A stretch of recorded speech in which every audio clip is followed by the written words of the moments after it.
कक्षा 9 के सभी विद्यार्थियों का पुनः हार्दिक स्वागत है। हमने प्रेमचंद के फटे जूते निबंध के बारे में चर्चा की थी। दूसरे भाग में हम इसको शुरुआत करेंगे कि एक इतने बड़े विराट व्यक्तित्व के धनी मुंशी प्रेमचंद, उस पर एक व्यंग्यकार लेखक हरिशंकर परसाई द्वारा किस प्रकार से प्रकाश डाला गया है वो हम पढ़ेंगे। तो प्रेमचंद का एक चित्र मेरे सामने है। लेखक कह रहे हैं कि प्रेमचंद की एक फोटो है, वो कहीं से लेखक को मिल गई। मेरे कौन? हरिशंकर परसाई, जो इस पाठ के इस निबंध के लेखक है। पत्नी के साथ फोटो खिंचा रहे हैं। कौन? मुंशी प्रेमचंद। सिर पर किसी मोटे कपड़े की टोपी, कुर्ता और धोती पहने हैं। कनपटी चिपकी है, गालों की हड्डियां उभर आई हैं, पर घनी मूछें चेहरे को भरा भरा बतलाती है। यह है प्रेमचंद का रेखा चित्र। अर्थात ये कह सकते हैं कि प्रेमचंद फोटो में कैसे नजर आ रहे हैं वो है क्या कि एक मोटे कपड़े की टोपी पहन रखी है, कुर्ता और धोती पहन रखा है, कनपटी चिपकी है, गालों की हड्डियां उभर आई हैं, पर घनी मूछें चेहरे को भरा भरा बतलाती है। पहला पाठ जब आप पढ़ेंगे तो मुंशी प्रेमचंद की फोटो देख लेंगे। मूछें रखते थे। उत्तर प्रदेश के सभी साहित्यकार मूछ रखते हैं, चाहे वो भारतेंदु हरिश्चंद्र हो, चाहे प्रेमचंद हो, चाहे निराला हो, चाहे सर्वेश्वर दयाल सक्सेना हो, कोई भी हो। पाँव में कैनवास के जूते पहने हैं, चमड़े के जूते पहने हैं, मान सकते हैं, जिसके बंद बेतरतीब बंधे हैं। बेतरतीब का मतलब है अव्यवस्थित तरीके से।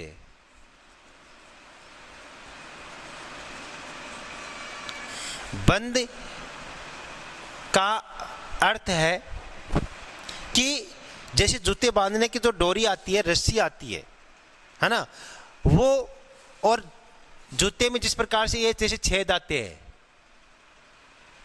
इनको क्या बोलते हैं? बंद बोलते हैं, है ना। ये बेतरतीब बंधे हैं, अव्यवस्थित तरीके से बंधे हैं। कोई कैसे बंधा है, कोई कैसे बंधा है, एक खुला पड़ा है। लापरवाही से उपयोग करने पर बंद के सिरों पर की लोहे की पत्रे निकल जाती है। ये जो बंद हैं, जैसे स्कूल के जूते होते हैं लगभग, या जो दौड़ने वाले जूते होते हैं, उनमें ऊपर जो लोहे की पतरी आती है छेद के चारों ओर, वो इनकी छेदों की जो पतरी है वो निकल चुकी है, सभी छेदों की, और छेदों में बंद डालने में परेशानी होती है, तब बंद कैसे भी कस जाते हैं। अर्थात जूते फटे हुए हैं, अब कैसे तैसे करके जूतों को बांधा गया है, बस ये मान लो। दाहिने पांव का जूता ठीक है, दाहिने पांव का जूता ठीक है, मगर बाएं जूते में बड़ा छेद हो गया है। अब आपको इस बात का ध्यान रखना पड़ेगा कि जूता कौन से पांव का ठीक है, कौन से में छेद हो गया है, क्योंकि ऑप्शन में बन सकता है प्रश्न कि किस पांव का जूता था वो ठीक था और किस पांव का जूता फटा हुआ था। तो बाएं पांव का जूता है वो फटा हुआ है, दाहिने पांव का जूता फिर भी ठीक है, जिसमें से अंगुली बाहर निकल आई है। देखो, थोड़ा ऊपर ले चलते हैं अपन।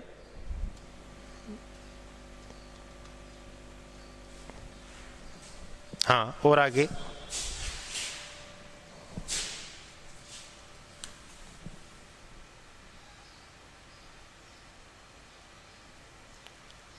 यस, अब देखो, इस फोटो को आप देखेंगे, ये जूतों के बंद हैं यहां पर, इनको कैसे भी कस लिया गया है। ये जूता फिर भी ठीक है, समझ गए? दाहिने पांव का, दाहिने पांव का जूता फिर भी ठीक है, लेकिन बाएं पांव के जूते में आगे एक छेद हो गया, बड़ा सा। क्या हो गया है? छेद। इस कारण अंगूठा बाहर निकल आया है, ये कह सकते हैं, अंगूठा बाहर निकला है। देखो यहां पर देख रहा, आप अपनी किताब को लेना और किताब में देखना, यहां आपको साफ नजर आएगा कि नीचे से नहीं फटा है जूता, आगे से फटा है ना, और अंगूठा बाहर निकला हुआ है। तो ये बात समझाने के लिए मैं इतनी आगे आपको लेकर आया हूं, फोटो दिखाने के लिए कि दाहिने पांव का जूता तो फिर भी ठीक है, मगर बाएं पांव के जूते में एक बड़ा सा छेद हो गया है। अब निबंध पर वापस लौटते हैं।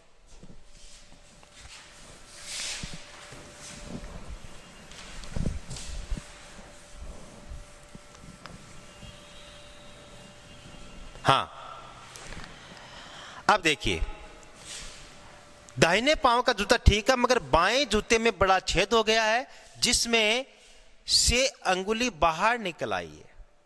अंगूठे को भी अंगुली कहते हैं, समझ गए ना। अंगुष्ठा अंगुली का प्रकार है। जैसे ये जो 5 अंगुलियां हैं, इन अंगुलियों के अलग अलग नाम है। अंगुष्ठा, तर्जनी, मध्यमिका, अनामिका और इसका नाम है कनिष्ठा। कनिष्ठ यानी छोटा, सबसे छोटी। अनामिका तिलक निकालती है, अंगूठी पहनती है, और मध्यमिका बीच की है, 2 इधर है 2 इधर है, इसका नाम तर्जनी, अर्थात ये इशारा करती है। और इसका नाम क्या है, ये भी अंगुली है, इसका नाम क्या है, अंगुष्ठा है, इसका नाम, इसको अंगूठा बोलते हैं, समझ गए। तो हाँ, मेरी दृष्टि इस जूते पर अटक गई है। कौन से वाले जूते पर है? जो जूता फटा हुआ है और अंगुली बाहर निकल आई।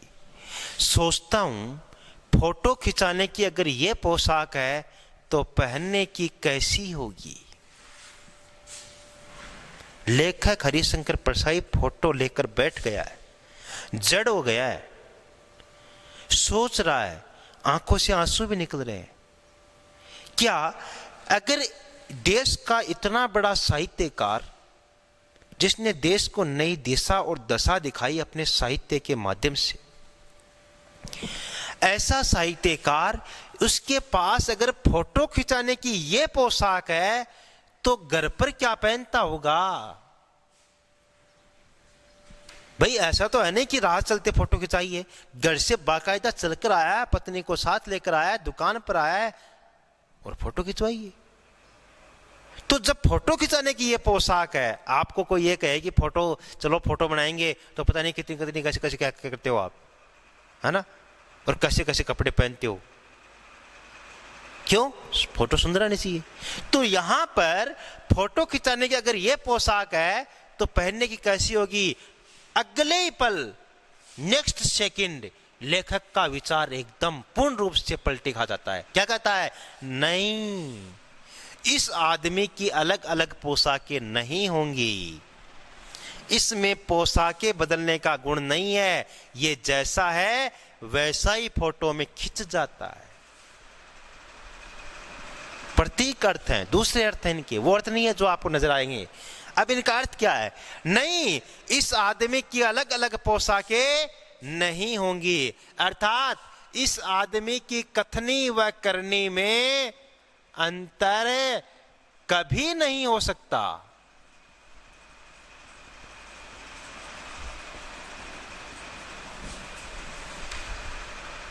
अर्थात लोग कहते कुछ है और करते कुछ है, यह ऐसा व्यक्ति नहीं है। इसके अलग अलग पोशाक नहीं है कि दिखावा किसी और चीज का करना है और असल में कार्य कोई और करना है। इसमें पोशाकें बदलने का गुण नहीं है। ऐसा नहीं है कि इसने साहित्य में तो लिखा है गरीब हूं, लाचार हूं, बदनसीब हूं और मैं गरीबों का समर्थन करता हूं, मैं सरकारों को चेताना चाहता हूं, सरकारों की गलतियों को बताना चाहता हूं। ये वास्तव में गरीब है, वास्तव में लाचार है, वास्तव में बदनसीब है और वास्तव में ही इनको अपने उपन्यास और कहानियों का नायक बनाता है। देखो, इसमें पोशाकें बदलने का गुण नहीं है, अर्थात ये गरीब है तो गरीब ही दिखेगा, ये लाचार है तो लाचार ही दिखेगा। ये जैसा है वैसा ही फोटो में खिंच जाता है। इसके पास कृत्रिम जीवन शैली नहीं है, बनावटी जीवन शैली नहीं है, ये दिखावा नहीं करता है, आडंबर नहीं करता है, पाखंड नहीं करता है, इसकी कथनी और करने में कोई अंतर नहीं है। ये अर्थ है इन 2 लाइनों का, समझ गए? नेक्स्ट,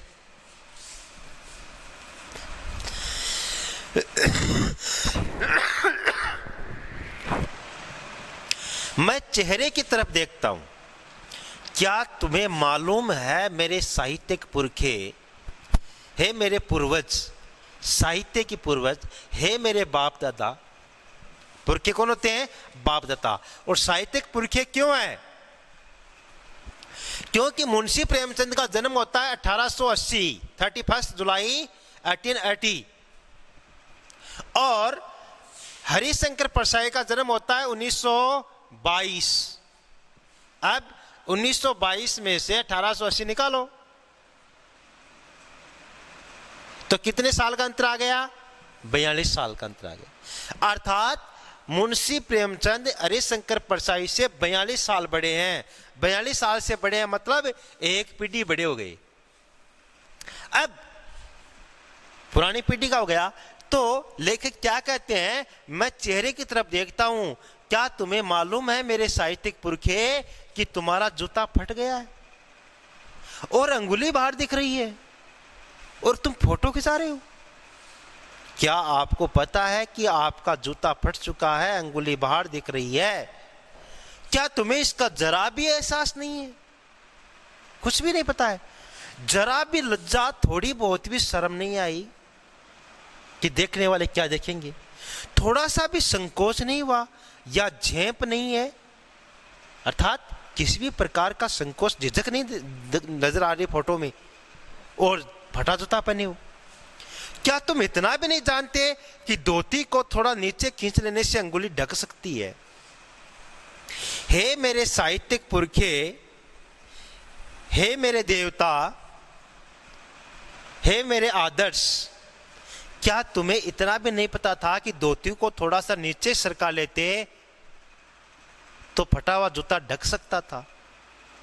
जब तू सुजान भगत के मन की बात जान सकता है, जब तू गोदान के होरी के मन की बात जान सकता है, और जब तू रंगभूमि उपन्यास के सूरदास की बात जान सकता है, जब तू गबन के उपन्यास के पात्रों की बात जान सकता है, जब तू किसके पंच परमेश्वर के पात्र की बात जान सकता है, अर्थात तू बूढ़ी काकी के मन की बात को जान सकता है, पता नहीं तू हर पात्र के मन की बात जानता है, देश के दलित, किसान, अभावग्रस्त हर व्यक्ति के मन की बात जानता है, तो क्या तू इतना सा नहीं जानता कि धोती को थोड़ा सा नीचा खींचने से अंगुली ढक सकती है? मगर फिर भी तुम्हारे चेहरे पर बड़ी बेपरवाही है। ऐसा लग रहा जैसे पता ही नहीं हो, और ऐसा लग रहा जैसे बहुत बढ़िया जूते पहन रखे हो, बहुत बढ़िया ड्रेस पहन रखी हो। बड़ा विश्वास है। फोटोग्राफर ने जब रेडी प्लीज कहा होगा, आज के ज़माने में तो फोटो खिंचाने के लिए दुकानों पर अपन नहीं जाते, लेकिन आज से 15-20 साल पहले सब जाते थे कि एक फ़ोटो खींचते हैं। शहर में जाने के लिए महीने में 2-4 महीने में कोई एक आधा दिन शहर जाते थे, और ऐसे में फोटोग्राफर की दुकान पर भी एक फ़ोटो खिंचा देते थे, और ये कहते थे कि मैं अगले 15-20 दिन के बाद आऊँगा तब ये फ़ोटो ले जाऊँगा। अर्थात हाथों हाथ फ़ोटो भी नहीं मिलती थी। आज तो ज़माना 4G का चल रहा है। तो जब फोटोग्राफर ने रेडी प्लीज कहा होगा कि प्लीज रेडी, तो परंपरा के अनुसार तुमने मुस्कान लाने की कोशिश की होगी। जब आपको फोटो खिंचाते हैं और रेडी प्लीज कहते हैं तो आप मुस्कुराते हैं, है ना, चेहरे पर मुस्कान लाते हैं, कोशिश की होगी। दर्द के गहरे कुएं के तल में कहीं पड़ी मुस्कान को धीरे धीरे खींचकर ऊपर निकाल रहे होंगे। मुस्कुराने के लिए कहा होगा, लेकिन आपने दर्द, अपने भीतर पड़ी थी मुस्कान, यहां से मुस्कान लाने की कोशिश की होगी कि मुस्कान यहां तक आई होगी कि फोटोग्राफर ने बीच में ही क्लिक करके थैंक यू कह दिया होगा। अब इस लाइन के अर्थ को समझने की जरूरत है क्या, कि परंपरा के अनुसार तुमने मुस्कान लाने की कोशिश की होगी। दर्द के गहरे कुएं के तल में पड़ी मुस्कान। दर्द कौन सा? देश की पराधीनता का दर्द। देश का गरीब भूखा सो रहा है, किसान खेत में अनाज पैदा कर रहा मगर उसके घर पर अनाज नहीं है, वह अभावग्रस्त है, वह वंचित है, वह शोषण की चपेट में है। इस इतनी चिंता आपको थी तो मुस्कान कहां से आती? समझ गए? ये दर्द है वो। लेखक को दर्द किसका था? देश की पराधीनता का, देश की गुलामी का, अंग्रेजों के अत्याचार का। और जब मुस्कान के लिए कहा होगा तो मुस्कान यहां से निकलने का प्रयास की होगी और यहां तक कि आई होगी, चेहरे पर आई नहीं कि बीच में क्लिक मार दिया और फोटोग्राफर ने थैंक यू बोल दिया। अर्थात वो लेखक कैसे मुस्कुरा सकता है जिस देश की जनता गुलामी की जंजीरों में जकड़ी हो, जिस देश का किसान, जिस देश का मजदूर, जिस देश के आम जनता पर इतने अत्याचार हो, वो साहित्यकार कैसे मुस्कुरा सकता है? यहां यह भाव निकल कर आ रहा है। देखते हैं आगे क्या लिखा है। हाँ देखो, विचित्र है ये अधूरी मुस्कान, ये मुस्कान नहीं, इसमें उपहास है, इसमें मजाक है, इसमें व्यंग है। अर्थात हे मेरी जनता के लेखक, इस मुस्कान को, इस अधूरी मुस्कान को हर कोई नहीं समझ सकता। मेरे जैसा व्यंग्यकार बनना पड़ता है, हरिशंकर परसाई जैसा व्यक्ति ही इसको समझ सकता है। ये बात लेखक ने कही है।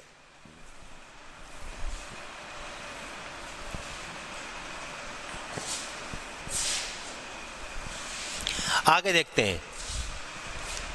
लेखक कहता है, ये कैसा आदमी है जो खुद तो फटे जूते पहने फोटो खिंचा रहा है पर किसी पर हंस भी रहा है। ये कैसा आदमी है जो फटे जूते पहन के तो फोटो खिंचा रहा है मगर किसी पर हंस भी रहा है। अधूरी मुस्कान है ना, किसी पर हंस भी रहा है। अर्थात कहने का मतलब है कि लेखक उन लोगों पर हंस रहा है जो दिखावटी जीवन जीते हैं, जो कृत्रिम जीवन शैली के साथ जीते हैं, जो आडंबर पाखंड के साथ जीवन जीते हैं। ऐसे लोगों पर लेखक हंस रहा है और लेखक को अपनी कोई परवाह नहीं है कि मेरा देश गरीब है, मेरे देश के गरीब जनता, मेरे देश के किसान के पास जूते नहीं है, चप्पल नहीं है, पहने कपड़े नहीं है, तो मैं भी उनमें से एक हूँ। ये लेखक का भाव है और जो कृत्रिम जीवन शैली जी रहे हैं उन पर लेखक हंस रहा है। उम्मीद करता हूँ कि पाठ आपको समझ में आ रहा है और आप इसको समझने का प्रयास कर रहे हैं। नेक्स्ट वीडियो में इसको हम आगे बढ़ाएंगे। आज के लिए बस इतना ही। धन्यवाद।